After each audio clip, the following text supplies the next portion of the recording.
Today we continue our look at topic 2, the ecosystem, moving on to 2.4, biomes.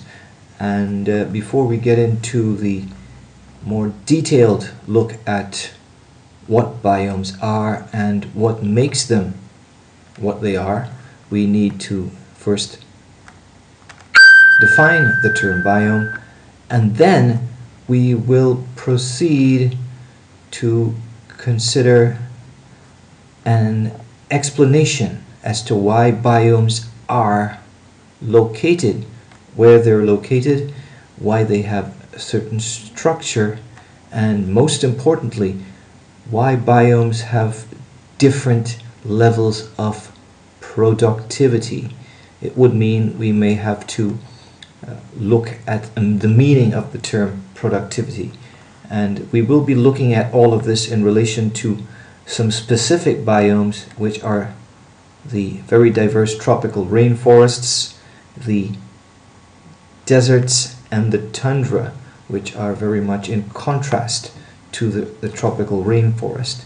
And then we will also look at another biome that's similar yet different from the rainforest, which is the temperate forest. And we see that a biome is a collection of ecosystems sharing similar climatic conditions.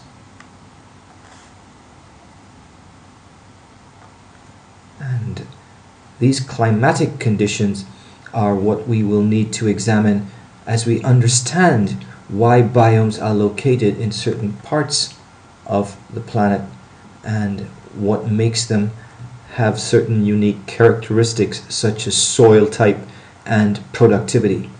So within the definition of the biome, once again we see the term ecosystem, and we realize that you can have within a biome several different ecosystems. So for you here is a review of that definition, it being a community of interdependent organisms and the physical environment.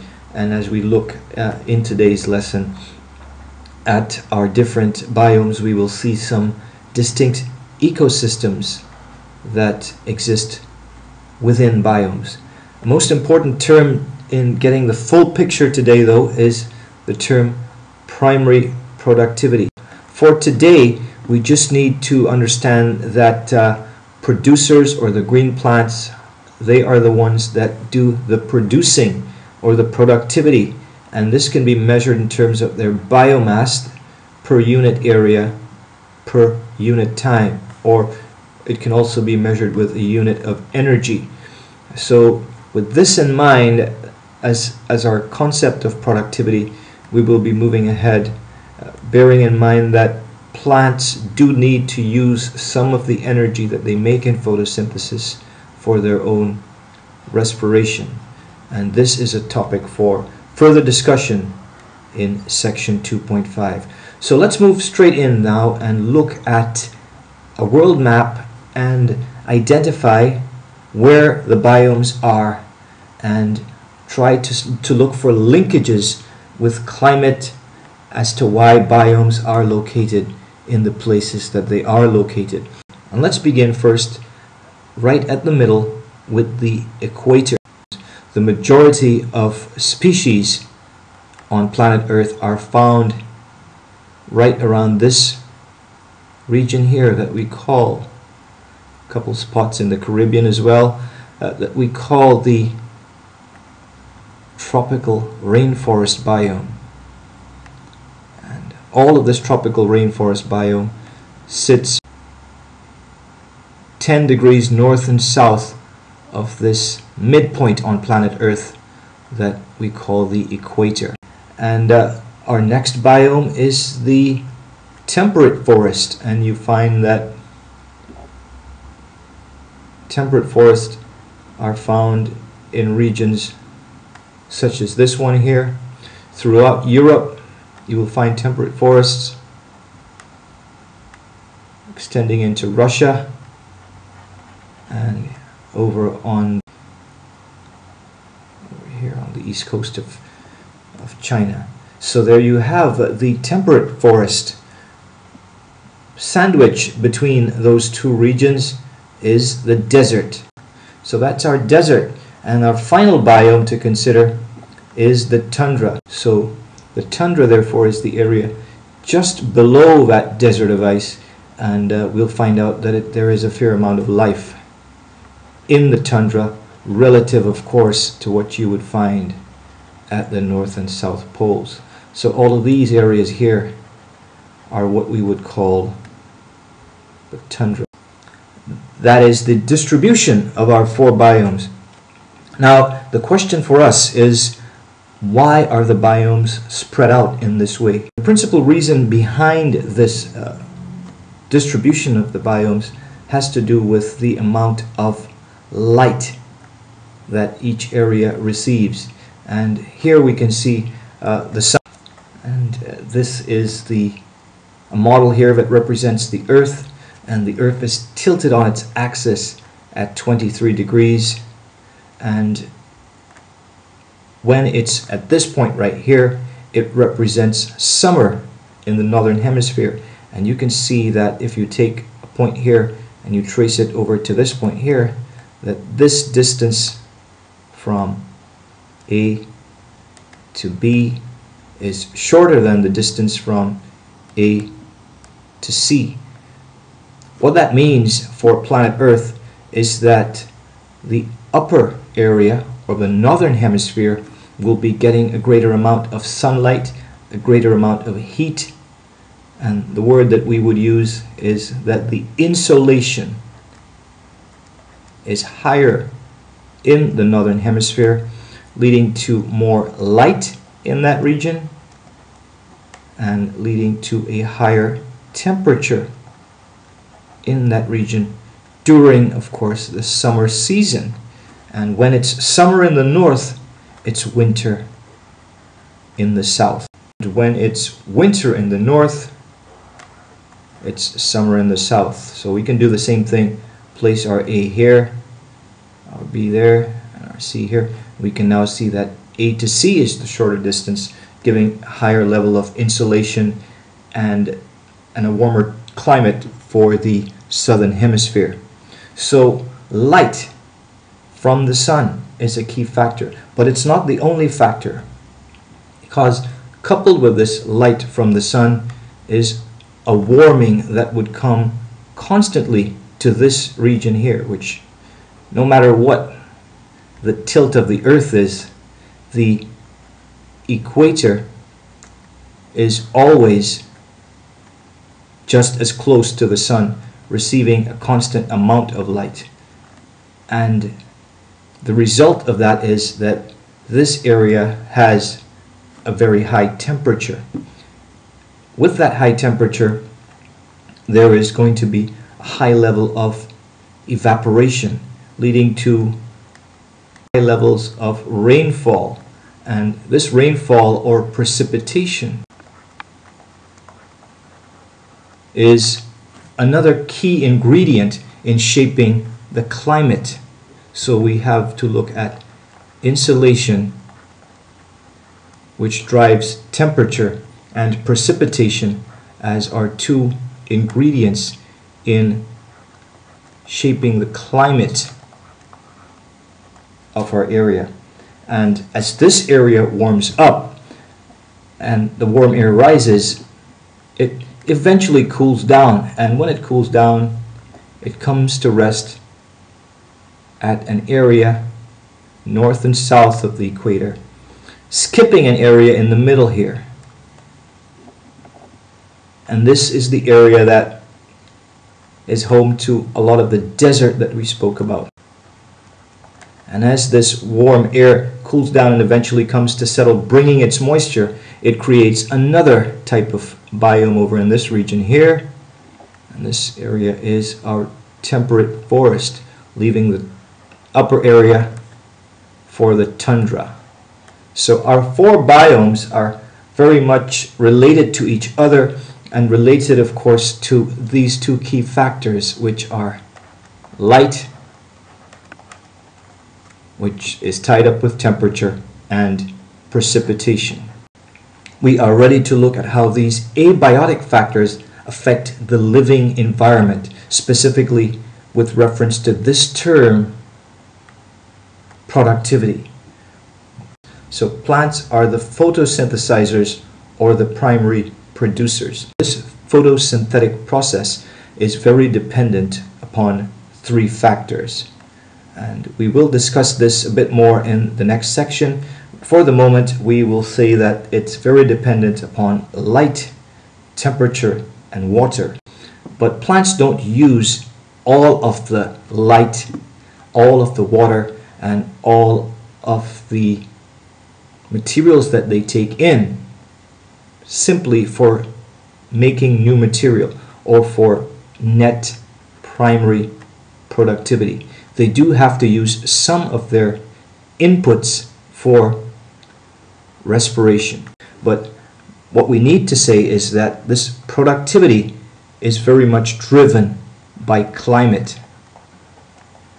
So climate affects the productivity of a biome, and both climate and productivity have effects on the overall biodiversity that can be supported in the area, and both climate and productivity by plants have impacts on the soil type. And it's true to say that the biodiversity, the general animal and plant life that exists in an area, they interact among themselves, of course, and the soil type also affects the biodiversity, and the biodiversity also affects the soil type, and the soil type also affects productivity, and that the productivity also affects the soil type. So there are a lot of interactions happening among the living components and the non-living components. So with that understanding in mind, let's relate all of that now to some specific examples, beginning first with the tropical rainforest.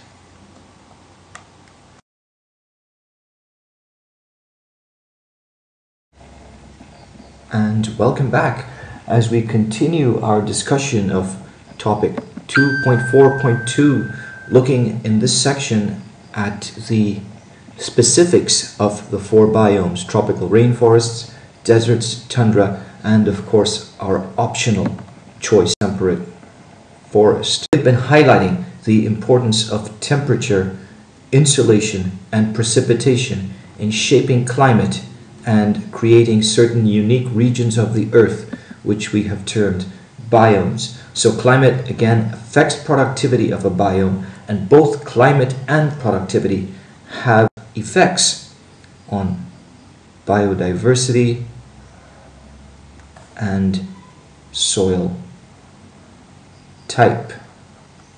And this interaction is a fairly complicated one, as this diagram here suggests there are interactions among abiotic factors, interactions among biotic factors, and then the biotic and the abiotic factors also have interactions between them. Let's move ahead to take a look at our four biomes again, and just to remind ourselves also of why we have biomes in different regions of the earth. The simple answer to that question is it's because of differential heating. And this differential heating, to quickly review, is because of the tilt of the earth on its axis of 23.5 degrees. And as the earth rotates around the sun and rotates on its own axis, we get day and night, and of course we get the seasons. So here we have differential heating, where the northern hemisphere is getting heated up, so it's in the summer, and the southern hemisphere gets less insolation, so it's in the winter. And the reverse happens when the earth rotates around the other side. The north is further away from the sun, and the south is closer. So we have summer in the south, winter in the north. So let's have a look now at an area that's not affected by the tilt of the earth, because it's located dead center in the middle, and that is the tropical rainforest biome, which, as we can see in this diagram here, this improved diagram to show you more details of the locations of the four biomes, that most of the tropical rainforest of the world is located just at the equator, or 10-15 degrees maximum north and south of the equator. There is a little sprinkling here just south of the Tropic of Capricorn, but the majority of this rainforest is very close to the equator, just 5-6 degrees north and south of the midline of planet Earth. So this tropical rainforest is known for its high precipitation and for its high insolation. And as our definition of a biome suggests, rainforests are made up, like any other biome, of a collection of ecosystems. Here in this picture we can see a mahogany tree, very tall tree. We would notice that within one tree we have got an entire ecosystem with a whole community of plants and animals making the canopy of the tree their home.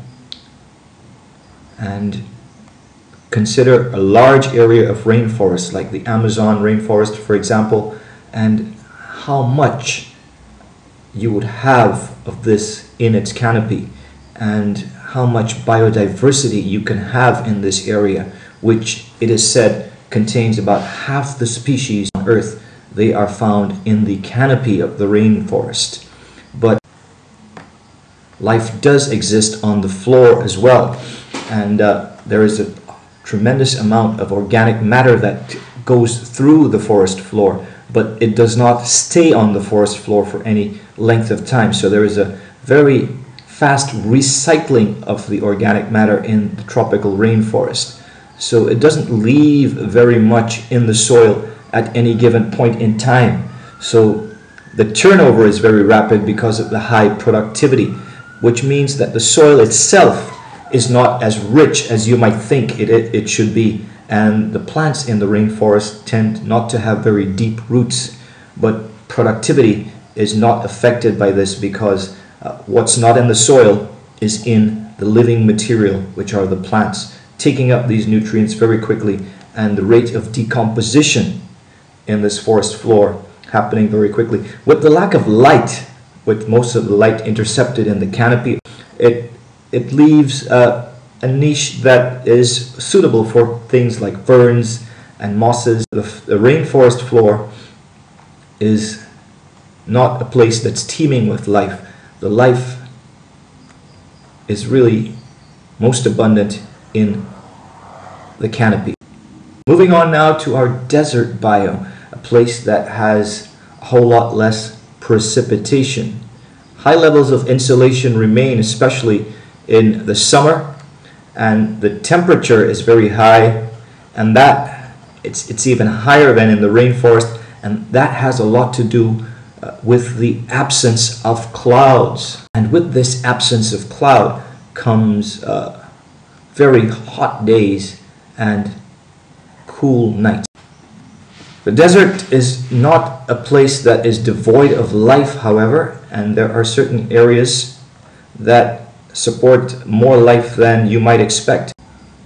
Creosote bushes are in themselves little ecosystems, very much like the canopies of the rainforest. These areas are the ones that teem with a lot of life. The creosote bush is a species that is very unique in terms of its high level of adaptation for survival in this dry desert climate, and any plant that is specially modified with thick leaves and special roots to survive in this environment, those plants are referred to as xerophytes, organisms specifically designed for combating the dry desert environment.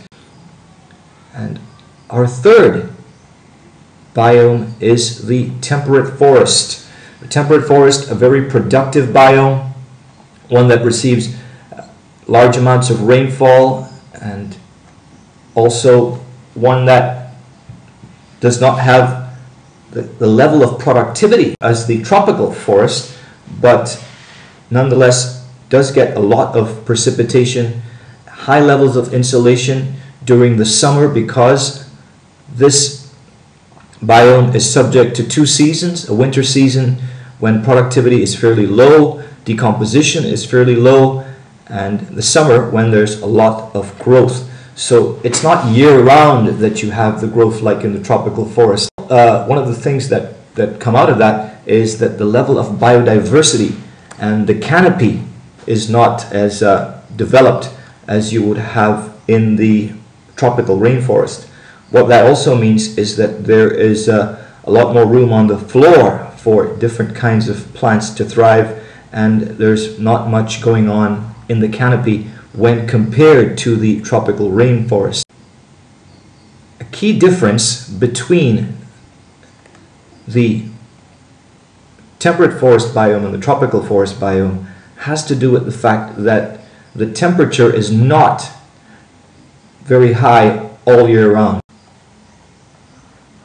You're likely to have significant amounts of leaf litter on the forest floor, and this leads to much richer soils in the temperate forest and lower rates of productivity, of course, because at any given point in time a lot of the organic matter sits in the soil waiting for it to be used. So therefore it makes the temperate forest soil the richest soil type. And our final biome of our 4 biome study is the tundra. And most people see the tundra as a scene like this one right here. But we need to bear in mind that the tundra does have a very, very long summer, one where you have, because of the tilt of the earth, almost non-stop daylight, life being given the opportunity to awaken out of the long winter sleep. And it does allow for some growth and blooming of plant life and animal life, like insects go through their life cycles very quickly during the long summer months in places like Alaska and Baffin Island. The tundra is not an inhospitable desert of ice all year round, and it does support some biodiversity, especially during the summer. The creatures that thrive throughout the year, like our polar bear and others, are specially adapted for life in the cold, having fur and having a large size to be able to combat the harsh conditions. Soil in many areas is frozen on a permanent basis. Plants that can thrive won't be able to have their roots going down very deep because below a certain distance the soil is permanently frozen. So once again, our theme of interaction between the living components, the biotic, and the non-living components, the abiotic, is very evident as we look at our 4 biomes. So we're now at the point to look at a quick quiz, and I would like you to quickly think about this diagram here, a simple climograph that shows relative temperature of the biome here on one axis and relative precipitation on the other axis, and do some thinking about what these 4 pictures represent and where you would place them, and which of these 4 blocks you would place them. So stop here and think about where that answer goes. And when you're ready, you would see that here goes our desert.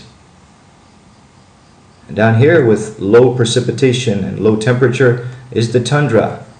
High precipitation and high temperature, the rainforest. A little bit less of a temperature and a little bit less precipitation is the temperate forest. Remember, the temperate forest does not have year-long warm temperatures. It does have a winter season, as is shown here in this picture. And finally, your big job is the essay assignment, where you have to respond to the question: a biome is a distinct region of the earth that results out of interactions between biotic and abiotic factors.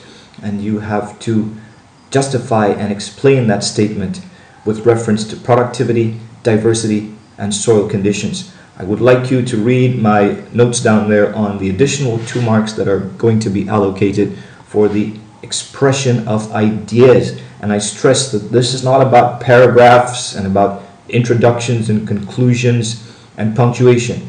It's 2 marks that you will be given for your sophistication of your answer, which refers specifically to the proper use of technical terms in environmental systems and societies, and your ability to relate relevant examples to what you have to describe, and your ability also to go beyond a mere answer without going to the level of becoming irrelevant. So I will check in with you on your progress with the essay assignment when we get to class, and I will see you then.